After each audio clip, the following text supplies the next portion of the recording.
Congratulations, you've been hired for the graveyard shift as the organ harvester at Blackridge Cryo-Recovery Facility, Sublevel 4. Your job is to enter the chilled harvest bays between midnight and 6, slice open torsos that have been declared brain dead but not yet fully deceased, remove the still viable organs according to the nightly manifest, and place them in the steel trays for flash freezing. You must follow the rules exactly, because the hearts do not stop at 3 a.m. They start again. Blackridge was never meant to be public knowledge. Built in the late 1970s under an abandoned airfield in the Midwest, it was originally funded by a consortium of hospitals that needed perfect organs fast, no questions asked. The first bodies came from plane crashes, train wrecks, and unexplained overdoses that nobody claimed. The organs were pristine, almost too pristine. By 1983, the staff noticed something impossible. Hearts removed at 2:58 a.m. would lie motionless on the tray. Then at exactly 3 o'clock, they would twitch once, beat twice, and begin a slow, stubborn rhythm that lasted minutes. Kidneys shivered. Livers glistened as if freshly perfused. The facility tried to shut down in 1987 after 3 technicians vanished inside the bays. But the funding tripled overnight from sources that never signed their names. The place kept growing downward. Sublevel 4 opened in 1994. That was the last year anyone outside ever saw a harvest tech leave on their own 2 feet. They say the concrete remembers. The frost that coats every surface isn't just from the cryogenic lines. It's from the breath the organs still try to take. The steel tables have shallow grooves worn into them by decades of beating hearts that refuse to believe they were finished. The air itself tastes metallic at 3 a.m., like you're breathing recycled blood. And if you listen past the hum of the freezers, you can hear it, a low, wet thudding that moves from tray to tray, looking for the chest it belongs to. That's why the rules exist. That's why every single person before you is still here, somewhere between the walls and the frost. Break a rule, and your own heart will join the chorus. Let's begin. Rule number 1. Never begin the first incision before the wall clock finishes its single chime at midnight. The chime is not electric. It comes from a mechanical heart suspended in a jar of brine behind the clock face. If you cut too soon, the torso will sense the blade coming, and the heart inside will accelerate, trying to outrun the scalpel. The last harvester, a man named Rowan, was impatient on his 3rd night. He started slicing at 11 hours, 59 minutes, and 42 seconds. The torso convulsed so violently the restraints snapped. The heart burst through the rib spreader, still beating, and slapped against Rowan's chest like it was trying to burrow back in. By the time security arrived, Rowan was on the floor, sternum cracked open by his own hands, his heart missing from his cavity and beating proudly on the tray among the others. Wait for the full chime. Let the heart settle into resignation. Only then does it allow itself to be taken. Cut early, and it will choose a new home. Rule number 2. Always count the beats after you lift the heart onto the steel tray. You must hear exactly 7 before you turn away. 7 weak, wet thuds, no more, no less. If you hear an 8th, do not look back at the tray. Close your eyes, step backward until your heels touch the yellow line painted on the floor, and wait for the freezer alarm to scream. Only then may you open your eyes. The 8th beat means the heart has remembered it belongs to someone still walking. Darren heard 9 beats 2 months ago. He laughed, said it was just residual electricity. When he finally looked, the heart was gone from the tray. They found Darren at the end of the shift sitting in the break room, shirt unbuttoned, a fresh Y incision sewn crookedly across his chest with organ tag wire. His own heart was never recovered. It's still out there, beating inside something that used to be Darren. Rule number 3. The kidneys must be removed in pairs and placed in the tray facing each other, concave sides touching like they're kissing. If one kidney rolls even slightly so the surfaces no longer touch, the chill in the bay will drop another 10 degrees instantly, and the lights will stutter red. Freeze burn forms on exposed skin in seconds. A tech named Lila once dropped a kidney. It spun, broke contact. The temperature plummeted so fast her breath crystallized mid-exhale. She tried to fix the position, but her fingers fused to the organ.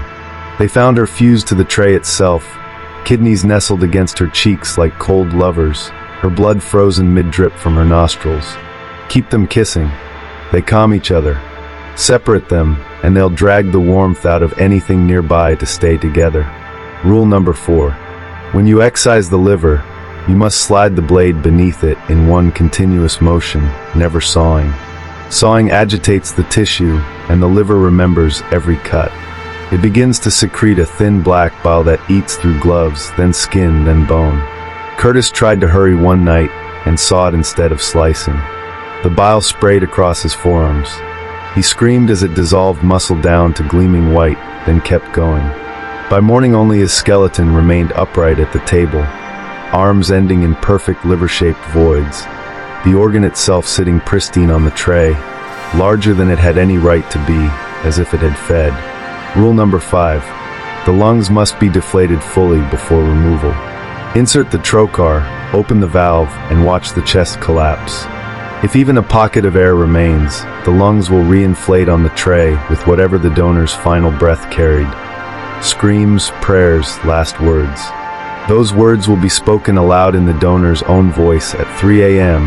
when the hearts begin beating again. Nathan left a pocket once. At 3:03 the lungs on tray 7 inflated and whispered, "You left me drowning," over and over in a child's voice until Nathan clawed his own throat out trying to silence it. Vacuum every corner. Leave no word behind. Rule number 6. Never stack trays directly on top of one another, even if the manifest is heavy. The organs communicate through the metal. Hearts teach rhythm to the ones above. Livers share weight. Kidneys trade temperature. Miguel stacked 3 trays to save time. At 3 a.m. the stack began to pulse as one organism. The top heart forced its way through the tray seams, dragging veins and arteries like roots, fusing the organs into a single throbbing mass. Miguel was found inside it, ribs splayed open, his own organs harvested and neatly arranged on a 4th tray that hadn't been there before. Rule number 7. If frost begins forming words on the inside of the harvest bay window, do not read them. The words are written by the breath the organs still try to take. Avery read "Come Closer," spelled backward in Frost's script. He pressed his face to the glass. The window wasn't glass anymore. It was a sheet of frozen lung tissue. It inhaled. Avery's face was pulled flush against it, mouth forced open, his warmth sucked out until he became part of the pain. You can still see the outline of his screaming face when the temperature drops. Rule number 8. The scalpel must be wiped on the provided blue towel after every organ, never on your gown or apron. The blue towel is soaked in a neutralizing solution. Wiping elsewhere transfers residue that attracts the organs. Paige wiped her blade on her sleeve once.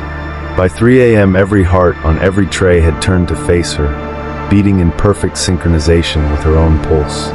She felt them tugging, pulling, trying to trade places.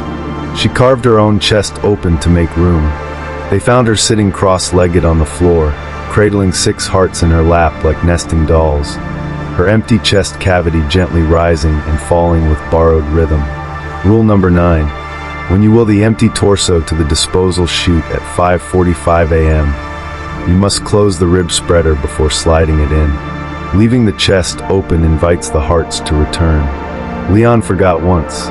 As the torso vanished down the chute, every heart in the bay stopped beating for 4 full seconds. Then all at once they leapt from their trays, slapping wetly across the floor toward the chute like fish desperate for water. Security footage shows them disappearing into the darkness one after another. Leon was gone when the next shift arrived. Only his boots remained, neatly placed side by side, laces tied in perfect hospital knots. Rule number 10. At 5:59 a.m., 1 minute before shift end, stand in the center of the bay and place your right hand flat on the coldest steel table. Count your own heartbeats out loud until you reach 60. If you feel an extra beat that isn't yours, do not move. Do not breathe. That beat belongs to every harvester who came before you. They're deciding whether you deserve to leave with the heart you were born with. Marcus felt the extra beat last week. He panicked, pulled his hand away at 58. The lights went out.